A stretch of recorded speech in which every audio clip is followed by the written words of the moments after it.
The intention with the 100 cameras was to do the same thing as we did with a handle camera in the dramatic sequences.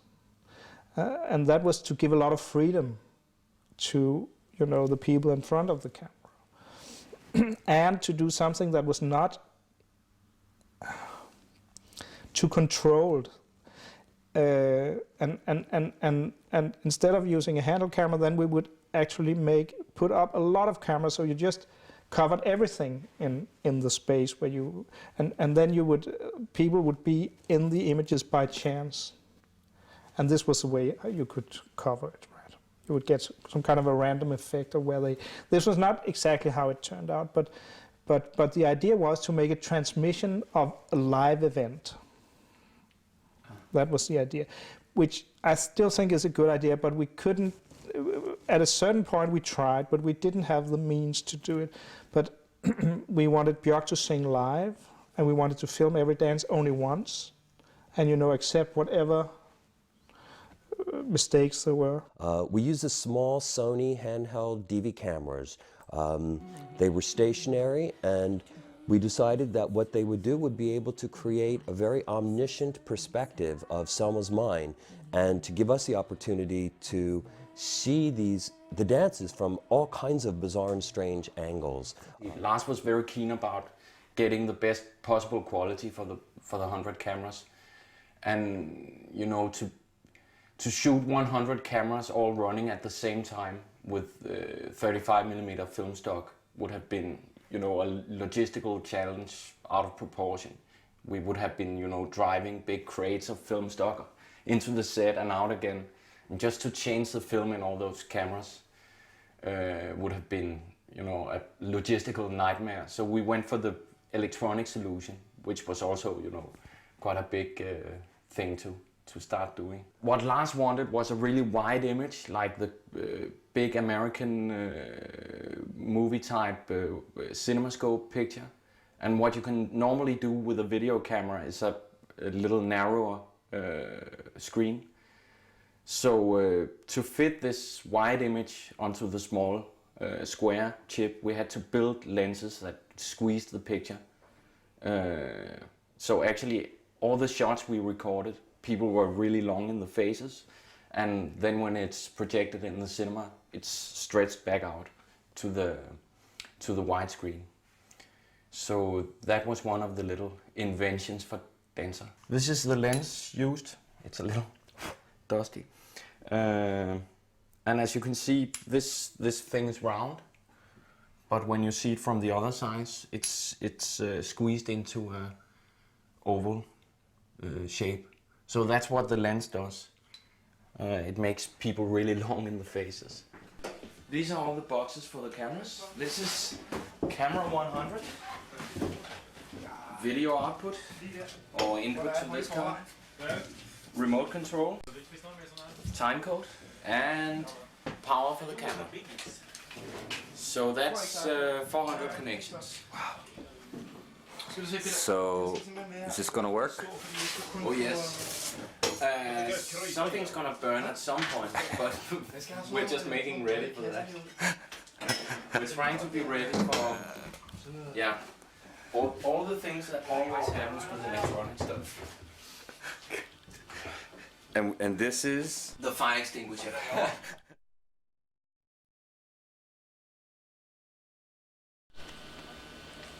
At the beginning, I was not involved with the 100 camera crew, other than eventually going up to where we began to mount the cameras and sort of walk through the movement. Vincent? Yes? Her position, is that where Charlotte is standing? The second post. A little bit this way. We found out that it would have served our purpose much better to involve me. So Lars and Vivica Windelof, our producer, decided that I should basically man the 100 camera team. I knew the work better than anyone. I had created the pieces. So the process was that the art department would give us the floor plan of the environments in which we worked, and then Lars came up with the concept of what we would, the way we would use the 100 cameras. For every scene, Lars did a very defined technical concept.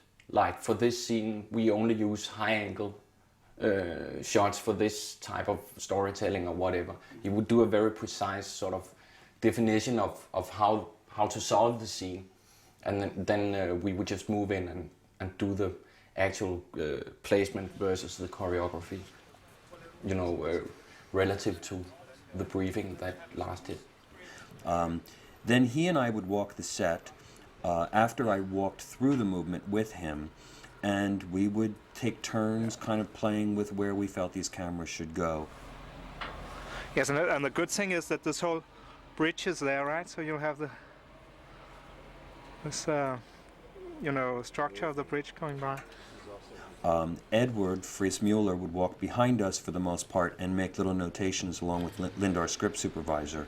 So then they would hand us back the blueprint, and we would see where our cameras were located and check it out to be sure that this is what we had thought we had planned. I would like to point to just one word. This one. Okay. And then pass that over to the 100 camera crew so they could mount the cameras. We took a little bit too long to do the first piece because it was experimental. Unfortunately, we forgot to mount. We forgot one camera up there. We're gonna have to take all these cameras and move them up. Oops. Eventually what we wound up doing was mounting all of the cameras in 2 days, framing 50 cameras a day. This is camera 99 actually. Actually, that's camera 100 over there. Yeah, this is camera 100. I just did. This is camera 99 out of 100. We're starting to prep. So what are you doing there, Jesper? Oliver, come to father. I'm Björk right now. You don't look like Björk. I know. Actually, it's only a stand. Actually, my hand is Björk. Oh, that's Björk. Yeah, and I'm all the dancers. I'm all 20 dancers at once. Even the ones we don't have because we only have 18? Yeah. Okay. I'm the 2 extras and the spare ones.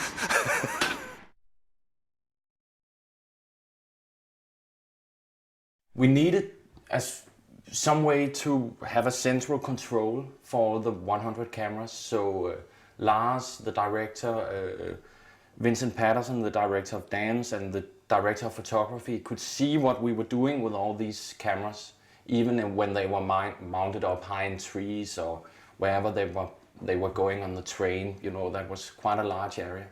So we built this little trailer, like a trailer you would use for construction work, a small one without windows.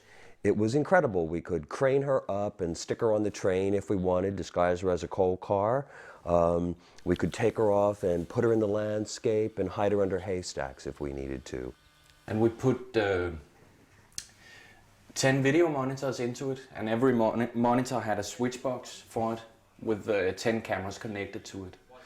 So in that way we could have 10 selected pictures in the van at the same time. And then we had a big monitor where we did what we called the random mix, which was like a live cut between the cameras. So prior to shooting each scene, I would create an assemblage of the entire dance from beginning to end using all the different cameras so that Lars could see exactly the flow that Björk and the other principal actors would take throughout the piece. Master speed. Flash, okay. A heart to miss our beats, a snake to shed its skin, a rose to grow a thorn is all the time that's needed to forgive me. I am so sorry. I just did what I had to do. The main film is shot with a bigger camera, more sort of professional type camera, and it was transferred to film with a laser technique where you actually shoot the picture onto the negative with a laser beam. and the 100 cameras was transferred to film with a cathode ray tube, like a big television that you shoot off frame by frame.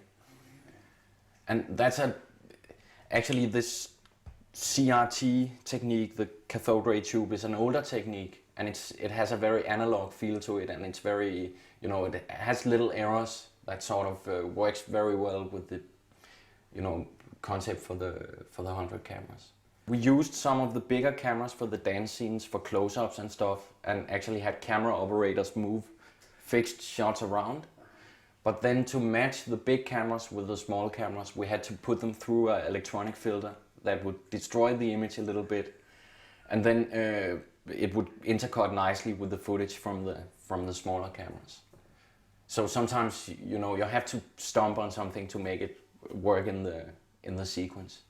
On the first day of shooting with the 100 cameras, we did 68 hours of material, which is a lot, and we ended up having something like 3,000 tapes from the shoot, and it took quite a few people for around 6 months to get all the material transferred into the editing computers and do the actual editing. So of course, if you do something where you just shoot one moment and get a lot of stuff, something like 68 hours in one day, of course you have to spend a lot of time in post-production. So that's sort of a trade-off. If you do something that is relatively easy to shoot and you get a lot of material, you will spend more time in post-production, of course. But the good thing about it is that if you get a really good performance, you don't really have to do it again. You know you have all the angles covered, and it's gonna cut fine, and you've even seen a test cut as you were shooting it. So it's I think it's a nice way to work, but definitely a very complex way of doing things. What we actually found out was that 100 cameras was not very much, that you should use actually a lot more, because if you put them up in this way, that you just actually cover as much as you can, then if you want to go closer, and you have to go close to enjoy what Björk is giving in these performances, you have to see her face somehow, then the shots that we could use were extremely short. If you'd have had 1,000 cameras or 10,000, I don't know how many you can use in the future. I'm sure that if cameras gets this big, you know, and there you can just, I don't know what could happen. But then I'm sure that would be a lot of shots that were much longer, that were efficient for much longer, you know, because then it would be exactly the right angle. Right? But this live event thing was the intention, and it doesn't work because we had to cut from different takes. There was a lot of difficulties. First of all, I don't know what technique you would have to use. Either you would have to have playback on earphones for everybody, or hidden earphones. But then but you can also do something by taking away. You can do it some other way, but we had even already at this train thing, we had a lot of problems with that the speakers were in two different places, and and if you hear it over 500 meters, then from any concert that you get it later than the guys over there, etc., etc. So, and if we had chosen from the beginning to go after this live event thing, we would have been dead, all of us.